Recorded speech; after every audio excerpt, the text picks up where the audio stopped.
Refractive index, denoted by N. The change in the direction of a light ray while entering different media is different. अलग अलग medium में जब light enter करती है तो उसका डायरेक्शन का जो चेंज होना है वो अलग अलग तरीके से होता है, एक तरह से नहीं होता है. It is related to the refractive index of the medium. ये मीडियम के रिफ्रैक्टिव इंडेक्स से जुड़ा होता है, रिलेटेड होता है. मतलब हर मीडियम का रिफ्रैक्टिव इंडेक्स जिस तरह से बनाया जाएगा, हर पेयर का, पेयर मतलब जोड़ी में, उस पर डिपेंड करता है कि आपका लाइट कितना डायरेक्शन को चेंज करेगा. इतना ही नहीं तो हर तरह की लाइट, मतलब जैसे ग्रीन लाइट हो, ब्लू लाइट हो, पिंक लाइट हो, तो हर लाइट के लिए ये एंगल और अलग होता है एक दूसरे से. तो ये सिर्फ मीडियम पर ही नहीं, तो किस तरह की लाइट है, कौन से कलर की लाइट है, इस पर भी डिपेंड करता है कि रिफ्रैक्टिव इंडेक्स आपका क्या है. या फिर रिफ्रैक्टिव इंडेक्स पर डिपेंड करता है कि ये लाइट या फिर कोई भी दिया हुआ मीडियम लाइट को कितना बेंड करेगा. Refractive index depend on the velocity of a light in the medium. कि किसी भी मीडियम में लाइट जब जाती है तो उसकी वेलोसिटी उस मीडियम में क्या होती है उस पर ये डिपेंड करता है. रिफ्रैक्टिव इंडेक्स वैसे तो हम स्नेल्स लॉ से बताते हैं. स्नेल्स लॉ ये वो लॉ है जो हमें रिफ्रैक्टिव इंडेक्स कैसे मेजर करना है ये बताता है.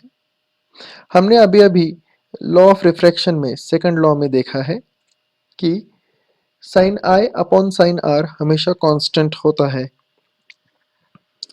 तो इसका मतलब क्या हुआ, रिफ्रैक्ट एन यहाँ पर जो है वो कांस्टेंट है, एक नंबर रहेगा, कांस्टेंट कांस्टेंट सा. कांस्टेंट नंबर्स को कोई यूनिट नहीं होता है. और इसे पढ़ा कैसा जाता है, 2n1. आप इसे कैसे पढ़ोगे, 2n1. 2n1 का मतलब क्या हुआ, refractive index of medium 2 with respect to medium 1. इससे क्या पता चलता है, दोनों मीडियम आपस में एक तरह से जुड़े हुए हैं.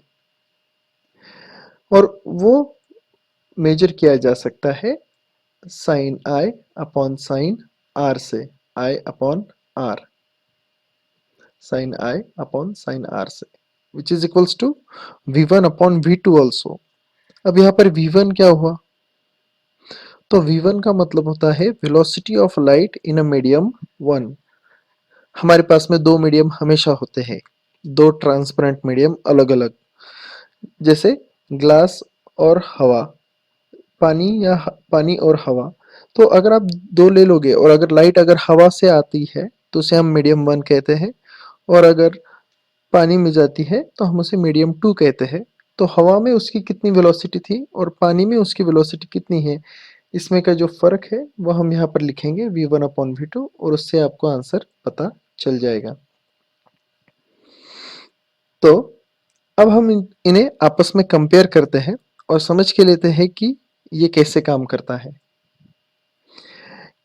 इसके लिए हम कंपेयर करने वाले हैं इंसिडेंट रे और रिफ्रैक्टेड रे दोनों को, उसी के साथ साथ एंगल एंड वेलोसिटीज को, उसके साथ साथ आउटकम क्या आएगा, आपको क्या देखने मिलेगा. जैसे इन अ डेंसर मीडियम, अगर इंसिडेंट रे डेंसर मीडियम से है, मतलब लाइट डेंसर मीडियम से आ रही है, पानी में से आ रही है, रिफ्रैक्टेड रे जो है वो रेयरर मीडियम में जा रही है, जैसे हवा में जा रही है, तो पानी में से मैंने लेजर लाइट जो है वो हवा की तरफ लगाई है. तो आपको क्या दिखेगा कि incident ray is small then refracted ray. Incident ray जो होगी आपकी वो छोटी होगी रिफ्रैक्टेड एंगल से, इंसिडेंट एंगल छोटा होगा. और वेलोसिटी, इंसिडेंट वाले की वेलोसिटी कम होगी और रिफ्रैक्टेड वाले की वेलोसिटी ज़्यादा होगी. अगर आप यहाँ पर कलर मैच करो तो आपको आसानी से पता चल जाएगा कौन सा मीडियम कौन सा है. तो जो सबसे पहला होता है इंसिडेंट रे, वो हमेशा मीडियम 1 होता है, और रिफ्रैक्टेड वाला मीडियम 2 होता है, जो पर्पल कलर में है। इनको कंपेयर कीजिए तो आपको ये याद रखने में आसानी हो जाएगी। तो इससे क्या पता चलेगा हमें कि हमारा जो रिफ्रैक्टिव इंडेक्स है वो हमेशा 1 से कम आएगा ऐसे केस में, और लाइट जो है वो नॉर्मल से दूर जाएगी, नॉर्मल से दूर जाएगी। Excuse me. In rarer medium, अगर इंसिडेंट रे ग्रीन कलर में देखिए, इंसिडेंट रे रेयरर मीडियम से है, मतलब हवा में से आ रही है, और इन डेंसर मीडियम में जा रही है, मतलब पानी में जा रही है। तो रिफ्रैक्टेड रे जो पर्पल में लिखी है वो आपको पानी में देखने मिलेगी, और तब इंसिडेंट रे का एंगल ये रिफ्लेक्टेड रे के एंगल से बड़ा होगा, और इसकी वजह होगी कि आपका जो वेलोसिटी है इंसिडेंट रे का वो रिफ्रैक्टेड रे से ज़्यादा होगा। ऐसे केस में आपका रिफ्रैक्टिव इंडेक्स n जो है वो हमेशा 1 से बड़ा रहेगा, और लाइट जो है वो नॉर्मल के तरफ ज़्यादा मुड़ी होगी, ज़्यादा बेंड होगी टुवर्ड्स द नॉर्मल।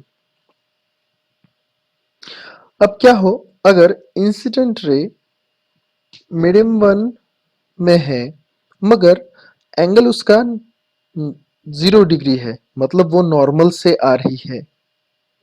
तो चाहे वो मीडियम 1 में हो या मीडियम 2 में हो, अगर इंसिडेंट रे 0 एंगल बनाएगी तो रिफ्रैक्टेड रे भी 0 एंगल ही बनाएगी।